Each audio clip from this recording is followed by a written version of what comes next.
Good morning.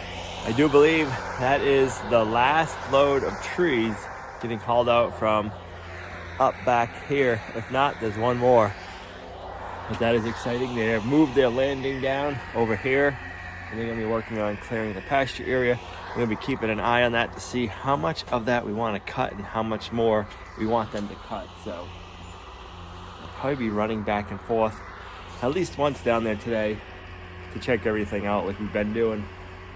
But progress is being made and it is exciting. So we like to figure out what our products are ahead of time, and we decided today we were going to work on ledgers. And then now it started to rain. Not only was it rain, it's freezing rain, it's cold, but we already decided on this project. So. Right, and when I came out and did chores this morning, it was not raining. It just started, like right before we stepped out the door to come out and start getting the ledgers on, it started raining. So it should stop raining. It's supposed to be in the upper 40s today, and the sun's supposed to come out. So I'm hoping by the time we get this front area done, we can jump on that side. And then we'll go as far as we can over on the powerhouse side. We won't be able to finish that until we get the lower stone done. But we don't want to do that until that area dries out because it got wet yesterday in the rain. You're probably wondering, why are you guys even doing this right now? Well, we have things that we have planned that we want to get done, and then we have stuff when the weather gets nice that we already have stuff that we need to get done. We have a short season to be able to get building projects, things like that done, so when we can go ahead and try to get things knocked off our list, things that are important like siding and stuff like that. We've already had this house exposed to the weather for quite some time. People are saying, get that covered. So we are trying our best to get it covered. And no, it's probably not the greatest time, but we're trying to work with what we have. We'll start on that corner, work our way over this way. It's actually probably going to change the look of it quite a bit. And then I can figure out what kind of custom flashing we need to make. I want to make a drip edge to sit on top of the ledger to go behind our siding, so that way if rain or anything gets behind the siding, it'd come down, hit the flashing, which would be sitting out here some, and then it's going to drip down this, which sticks out past the stone, so it'll keep all the water off of the stone out. So that way we don't have to worry about anything getting behind the stone. All right, that corner fits nicely. We also don't do gutters here because if we did, we'd have to take them off this time of the year because all the snow and ice coming off the roof would just rip our gutters off the house.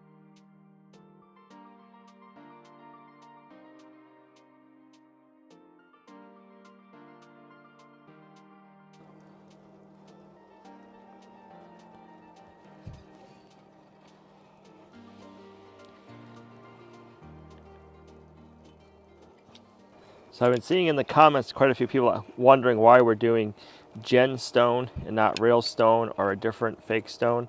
This stuff is made out of like a really dense foam and fibers. Some of the other fake stone is like cement. I haven't liked the patterns of those, and I've seen those over time that they break, they fall apart, and they get damaged. You can't repair them, and they're really heavy, so you get all that weight on the side of the building. This is foam. I don't really see it getting damaged very easily if it does. Me, growing up in a body shop, realizes that something like this, I could repair and paint it if we do have an issue. Where if it's real stone or the real fake stone, or like a concrete, you can't do anything like that. Or as far as I know, I can't think of a way to repair it, but this, I would be able to. So that's another reason why we went with the gemstone. One of the other reasons is it's a foam. So it helps insulate your house. We didn't do it to insulate our house. It makes it so there's a thermal break on at least on the lower part of the building from the outside to the inside. So we're not going to be getting heat transfer from down there. There's a few other bonuses and stuff like that is why we went with gemstone. Now that I got stuff all over my jacket.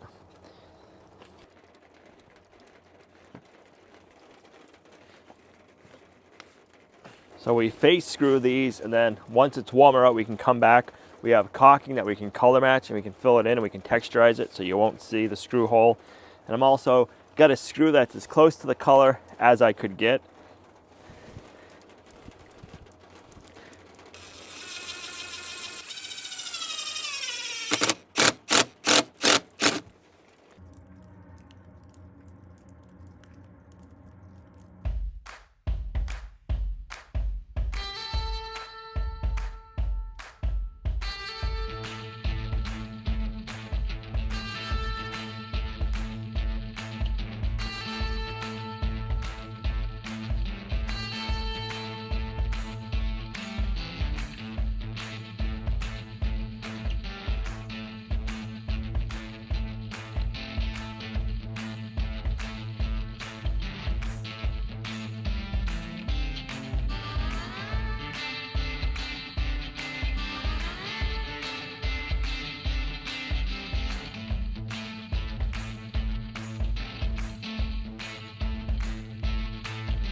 Good morning. Would you look at that sky? Just so beautiful. I just got done editing the earlier part of this video that you just watched of us installing the ledger. We had lost all of our audio footage, like 2/3 of the video. So a lot of you guys have been asking us to get external mics. So we got some external mics. We've been trying different ones. The ones we were using yesterday quit on us about 1/3 of the way through us videoing. So we don't have any audio. That's why there's a lot of music over a good portion of that part of the video, because you couldn't hear us talking. So a couple of things I wanted to point out. When I was putting our ledgers down, I was putting one screw in, leaving this end loose, and then putting that one in, and then getting these pretty flush, and then screwing this one screw there, and then working my way down, because these aren't all perfect. So if you can kind of work them, it will give it a better outcome. We're gonna be making a rain drip edge, and we're gonna do that black to help hide the green and just keep the rain from going down behind it. So I'm gonna be working on that in a minute. I'm gonna do the chores, but yeah, I just wanted to let you guys know that's why the video had so much music in it. So we're gonna try those mics again, and hopefully they work good today. One of the reasons we don't like using external mics or little microphones is if the audio stops working while you're recording, you don't know it until you go to edit. These microphones has a line saying if it's recording or not, and it was showing that everything was working, and then it wasn't. So I'm glad I caught it when I did. Let's go down below, see how the girls are.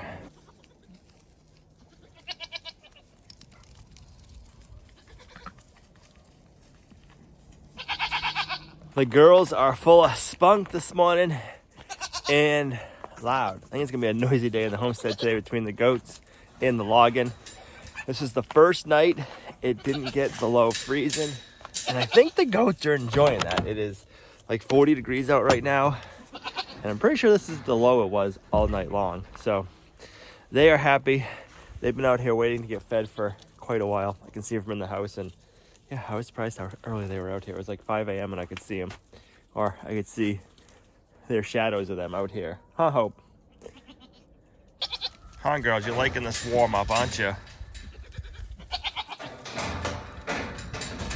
I was kind of thinking this might just be like a little false warm up, but looking at the girls' coats, they're starting to lose some of their winter coat already. So that's kind of got me wondering if we're gonna have an early spring. I'm not going to guarantee it, but their fur is starting to come out in clumps, and it seems pretty early for that. So if your animals are doing that, let me know too. I'm kind of curious to see. Got them some new hay, and it's a little bit more coarse, or it has some more coarseness in it, and they do not appreciate that. So there's a lot of that left behind, but that'll help build the soil. They're also leaving behind a lot of seed heads.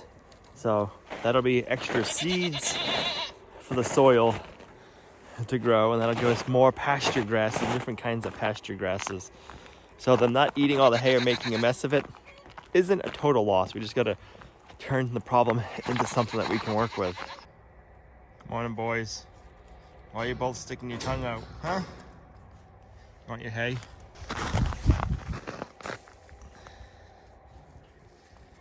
There it is.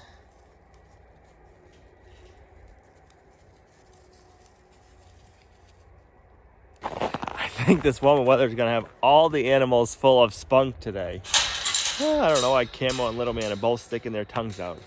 When we were doing our driveway over, we put down some big stone because this road was built, I think, like 30 years ago, and it was never really built with gravel or anything. It was built with what they had here for material, which is a lot of clay and clay-like substance. So it's a really good road. It's bony, big rocks, but then it's got the clay in it too, so it's very greasy this time of the year.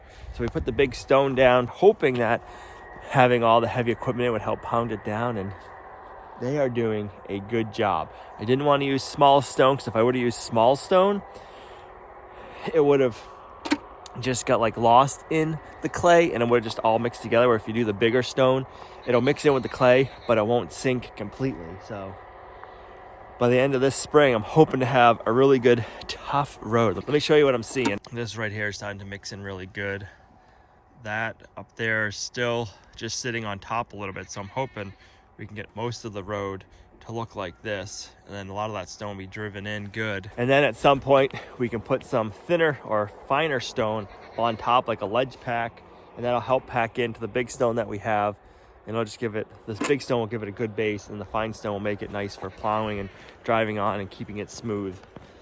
So that's why we did the big coarse stone, because I knew we were still gonna have a lot of heavy equipment up and down the road, and that makes a big difference.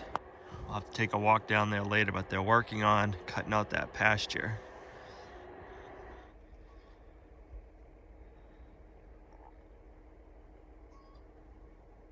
I am so glad with our decision to cut these trees down. Here it is 8 o'clock in the morning, and we're already making 10 kilowatts of power, so 10,000 watts. A minute ago when I was out here, we were making just shy of 12. So normally we wouldn't really be making any power this early until like 9, 10 o'clock. So we've gained quite a bit of sunlight making time. So that is gonna be awesome. The batteries are gonna be charging right now, and that means those battery banks will be filled up in no time. The biggest thing that it's good for is on the days that it's cloudy, and if we only have a short period of sun, say in the morning, and we don't have anything in the afternoon, now we can capture that sun in the morning. All right, so today we need to start making some flashing to go just above the ledger, and I also have some other custom flashing I want to make. I got black coil stock, and I've never really done much aluminum bending. I've done a little bit, so I rented an aluminum brake, and hopefully we can get this to turn out the way I have it envisioned in my head. I want to make it so we have a drip edge that covers up the ledger, so if we get any rain splashing down or anything behind the siding, which we shouldn't, but if we do, that it comes out and doesn't go below or behind the stone. And then I want to cover up all the pine that we have and get some different soffit, so I want to make everything for that. So it's probably going to take me a little while to get my head wrapped around it, but I think we'll do it.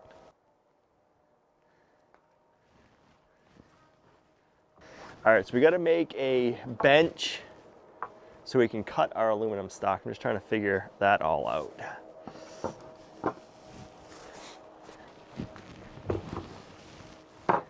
It feels like a nice warm day. So I'm gonna do something like this. The guys who do this for a living are probably gonna be laughing at my setup. So if you have any pointers, leave them down below. I could use them.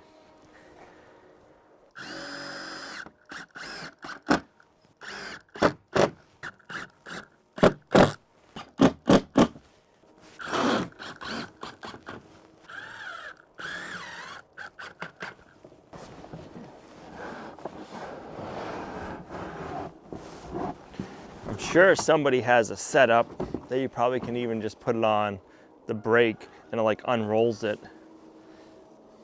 And I'll just roll it. Oh, it's getting crooked. You know what it looks like? Cricket stuff for the cricket machine. Oh, cricket. I really love how Al is always thinking outside the box and figuring out a way to kind of make jigs and all kinds of things and make things easier and simpler.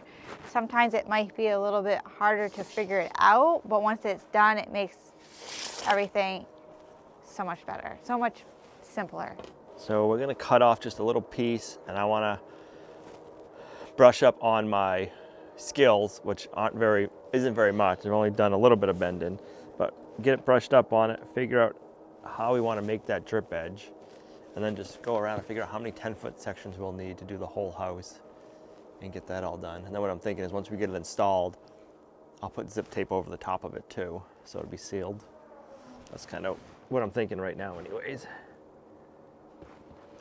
All right, the best way I found to cut this is a razor knife.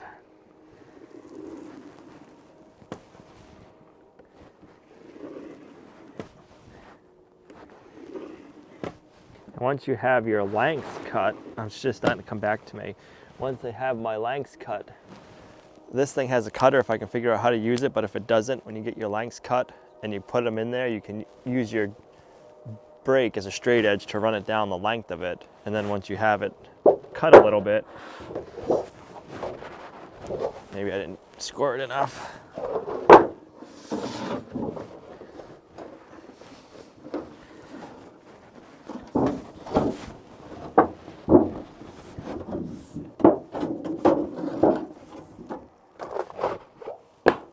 Bam. All right, so now we just gotta figure out how we want this.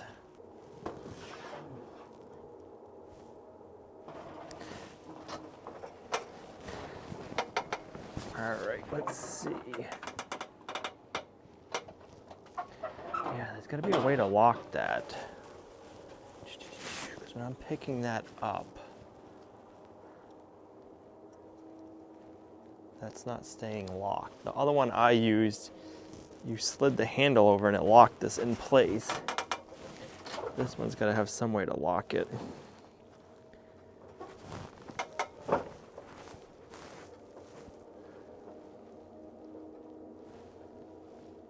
You gotta be able to lock that down so when you go to lift this up, it don't move on you. It'll stay straight like that. All right, so then I need to figure out how much I want to stick over, but this is what I'm thinking, and then have this come out just probably the same thickness as the siding, but have this at the right angle so it's sitting down, so then if the rain hits this or gets behind the siding, it hits this, comes down, hits this, and then comes out.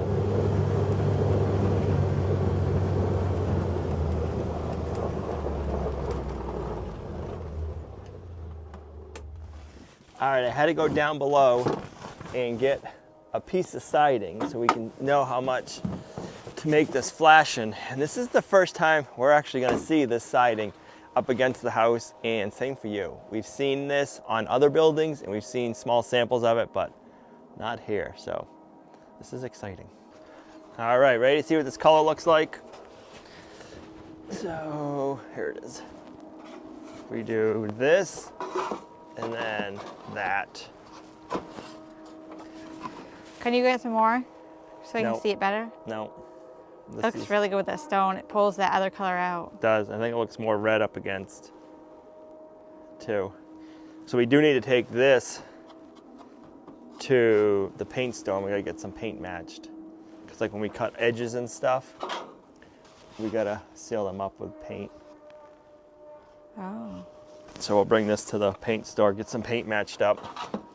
But yeah, now I can figure out how thick I want to make this. I did a double bend, but it would be nice if I could go thinner. I don't know if I can. I'll have to try it again. If I did a double bend, you just have a nice line of black, and then you could do like that on top.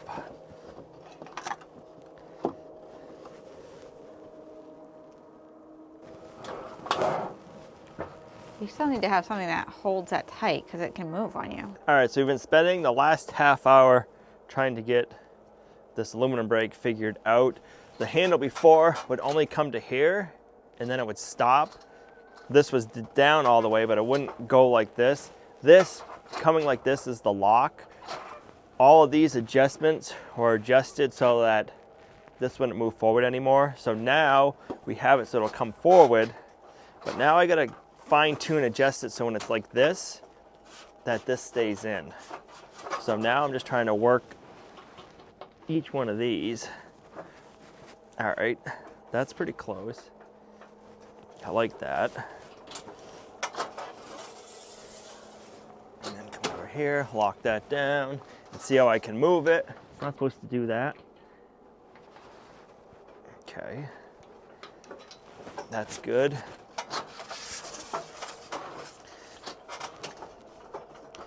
That's good. See how loose that one still is? We don't want that. Still too loose. Still a little loose. All right, that's good. Take that out. Come to that one. See that little, that's the lock. That's what we were looking for. The aluminum brake I've used before, it was an older one. It had a handle like that, but that wouldn't lock it. Then you had like a little slide mechanism and you would slide it and that's how you would lock it. All right, so that one's good. So I was trying to figure out how we lock this one, and Gina found some videos, and all of them were showing this arm straight up and down like this, and the furthest we could get this arm to go was here, and all of these adjustments were adjusted as far as they could go, so it was binding this arm from moving forward anymore. It's kind of what you get when you rent stuff, unfortunately. So let's try this last one.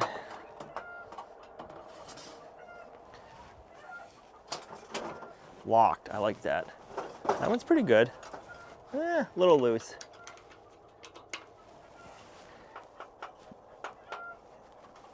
All right, that is good.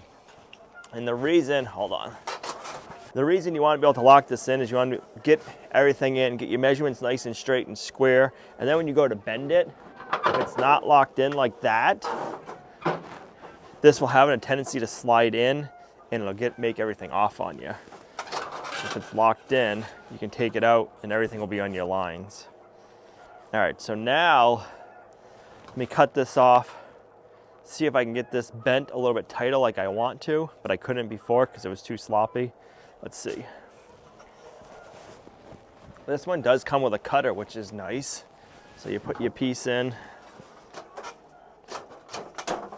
lock it.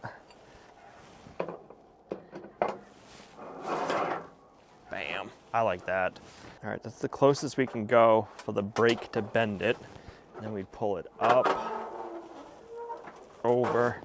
What I'm thinking is we could maybe come in, bring it in, bend it down, and that'll squish it the rest of the way, I'm hoping. Let's see what we can do here. Bam. That gives us a nice folded over edge. Held it this way And squished it.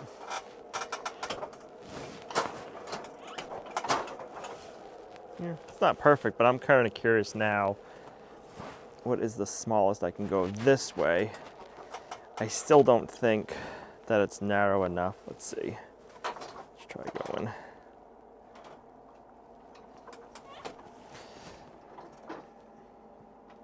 Yeah, maybe. Before it was sliding out when I wanted to do a little bend because it wasn't locked. Now that it locks, that might be perfect. So it has a double bend like that, but let's see. So this would go up against the house like so, and then the siding would sit on it. And that would look nice if we could keep it like that, because then you just have that little bit. This is crooked because we've been using crooked pieces, but that would give us that nice little, just kind of like a shadow line. So if there is a gap, you just see like a black shadow. So if we can keep it thin like that, I think we'll be good.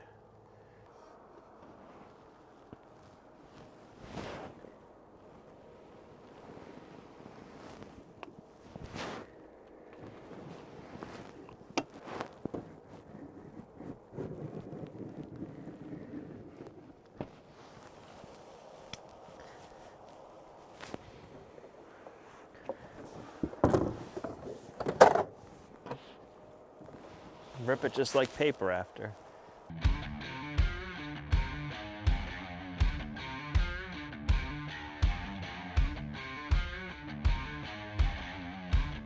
So I think he has he's over there trying to figure out another like jig to help the next bend go easier for the future ones. That's what I think is happening.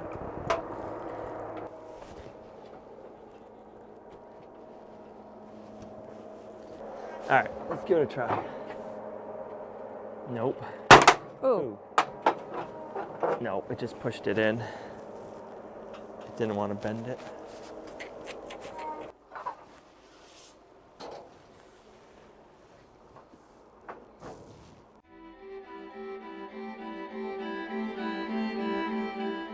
Hi, Gina.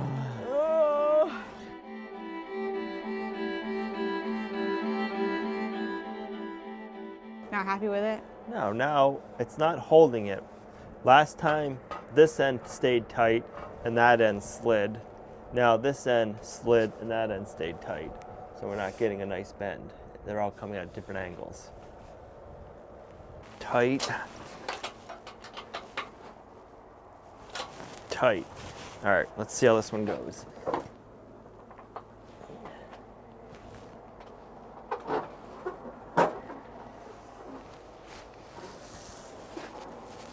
Again?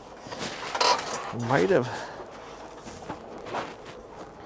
Yeah, it's still slid. So if you can see my mark, I had it on the mark there, and then it's pushing it in.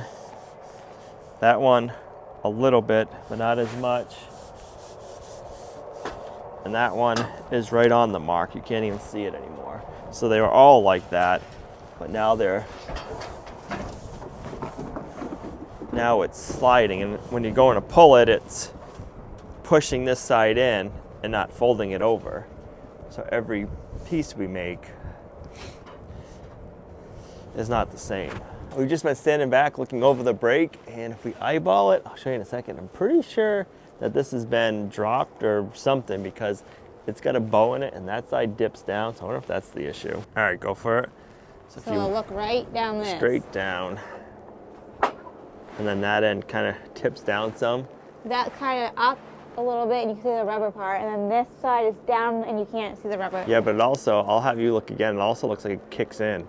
Oh, really? Like, well, yeah, that makes sense why the middle's not getting what it needs. I think this has been, I don't know, something's the issue, but if you look down it, this part's wrong, but if you also look down it, it's kind of like a weird bow in it. So I'm thinking this break, we're kind of just fighting ourselves. When you do everything yourself, you want to make sure everything's a little bit nicer, because you know what you've done, and when you see when there's an imperfection, you're always going to be looking for it. So I don't just want to put something up that's not right. So I'm pretty sure our local Home Depot just opened up a tool rental place and they haven't had it. So I'm going to check the Home Depot to see if they have one of these, and if they do, it should be brand new.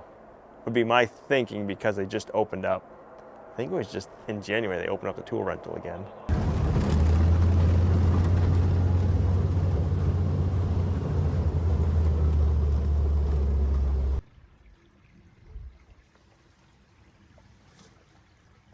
They're cutting over here. It looks like they have some more area cut down below. So let's go down below, and then we'll look back up. Then we'll have to go for a walk and see how much we want everything to change.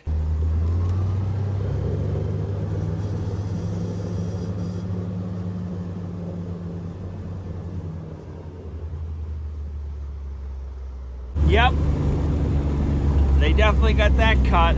Let's turn around, we'll come back up and see what it looks like, but they're working on it.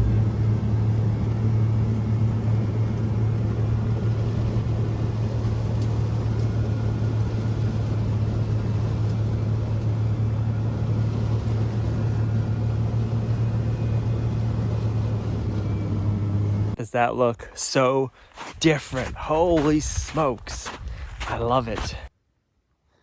We're leaving these firs because they look so pretty, and then all behind it, it's gonna be getting cleared, and boy, does that look so good.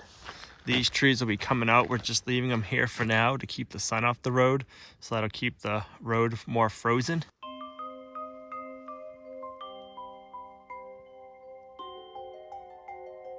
All right, I ran out to our Home Depot and they had a brand new aluminum brake. It's only been used 2 times, so I picked it up.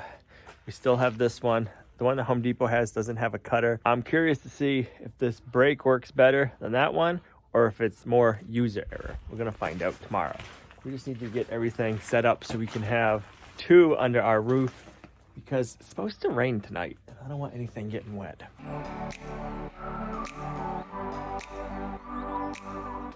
So now there are 2 benders. This one is a Van Mark, and that one's a Tapco. So it'll be interesting to see tomorrow if it's me or if it's the Tapco.